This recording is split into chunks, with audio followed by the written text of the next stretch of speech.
Құрметті достар, қайырлы күн. Есімім Ләззат, және де кешеден бері сіздерден көптеген сұрақтарды қабыл алып жатырмыз. Солардың басты деген бесеуіне біз бүгін жауап берейік. Flyerstan әуекомпаниясы классикалық лоу-кост моделінде жұмыс істейді. Яғни, біздің минималды билет құнына қандай қызмет түрлері кіреді. Ол ұшу, кездейсоқ орын, ұшақ ішіндегі, және де 5 килограмм қол жүгі. Оның көлемі 56-да 23-те 36 сантиметрден аспауы тиісті. Айжан дегеніміз, ол біздің жақын арада жолаушыларға ұсынған, және де өзге көмексіз жолаушы рейске тіркелуге, жол жүкті тіркеуге, жол жүк биркасын алуға, және де банк картасымен төлем жасауға мүмкіндік беретін заманауи терминал. Жылдың соңында осы күзде біз Айжан терминалдарын сіздердің назарларыңызға ұсынған болатынбыз. Қазіргі кезде Айжан терминалдары, олар 4 қалада қызмет атқарады: Алматы, Астана, Семей және Түркістан. Ал жақын арада Айжан терминалдары Қазақстанның барлық әуежайларында орнатылады. 1 қаңтардан бастап рейске тіркелу, әуежайда рейске тіркелу ақылы болмақ. Егерде билет сатып алу кезінде оны алсаңыз, ол 500 теңге болады, ал әуежайдың өзінде төлесеңіз, бұл қызмет түрі 1000 теңге тұрады.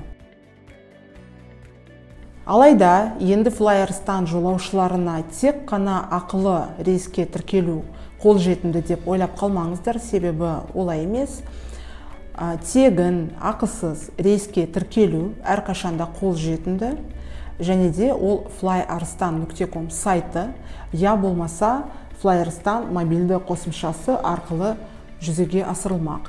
Мұнда тіркелу деп басасыздар, брондау нөмірін енгізесіздер, өзіңіздің тегіңізді жазасыздар, және де оңайлықпен онлайн тіркеуден өте аласыздар.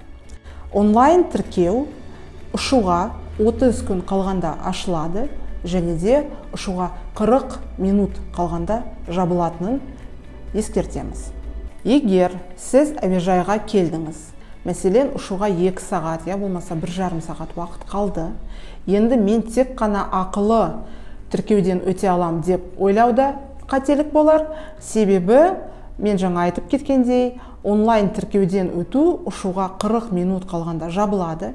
Яғни, сол әуежайдың өзінде сіз болсаңыздар, онлайн тіркеуден мобильді қосымша, я болмаса сайт арқылы өтуіңізге әбден мүмкін. Онлайн тіркеуден өткен жолаушылар отырғызу талонын Айжан терминалдары арқылы, я болмаса тіркеу бағаналары арқылы тегін ала алады. Жол жүгі бар жолаушылар Айжан терминалдары бар әуежайларда Айжан арқылы жол жүкті тіркеп, Айжан терминалдары жоқ әуежайларда тіркеу бағанасы арқылы жол жүкті рейске тіркей алады және де өткізе алады. Сіз қойған сұрақтардың барлығына біз жауап бере алдық деген сенімдеміз. Егер де сұрақтарыңыз қалса, онда комментарийге жазыңыздар, біз міндетті түрде жауап беретін боламыз. Күндеріңіз сәтті болсын. Рахмет.